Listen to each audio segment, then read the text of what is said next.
మీకు తెలుసా అసలు తులసి చెట్టు ఎందుకు ఎండిపోతుంది? మన హిందూ పురాణాల ప్రకారం ప్రతి ఒక్క ఆడవారు ఇంట్లో తులసి మొక్కకు పూజ చేయడం చూస్తూనే ఉంటాం. అసలు తులసి మొక్క ఎండిపోతే ఏమవుతుందో తెలుసా? అలా ఎండిపోయినట్లయితే అరిష్టం అని అంటారు. ఒక ఇంట్లో ఎప్పుడైనా 2 తులసి మొక్కలు పెంచుకోండి. 1 లక్ష్మీ తులసి, 2 విష్ణు తులసి. లక్ష్మీ తులసి ఆకుపచ్చ రంగులో ఉంటుంది, విష్ణు తులసి నీలి రంగులో ఉంటుంది.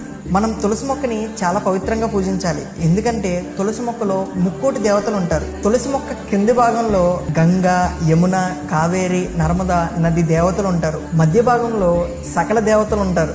ఎప్పుడైనా మనం తులసి చెట్టు కింద ఉన్న మట్టిని నీటిలో కలుపుకుని స్నానం చేస్తే అన్ని నదుల్లో స్నానం చేసినట్లే అంటారు. స్త్రీలు ఒక్క తులసి మొక్కను పూజిస్తే ముక్కోటి దేవతలను పూజించినట్టే. ఇది మధ్య భాగవతం నుంచి తీసుకోబడింది. స్త్రీలు పీరియడ్ సమయంలో తులసి మొక్క దగ్గరికి వెళ్ళకూడదు, వాటి ఆకులను కూడా తుంచకూడదు. అసలు ఎప్పుడైనా సరే తులసి మొక్క ఆకులు బాగా పండితేనే వాటిని తుంచి దేవుడికి సమర్పించాలి. జై శ్రీరామ్.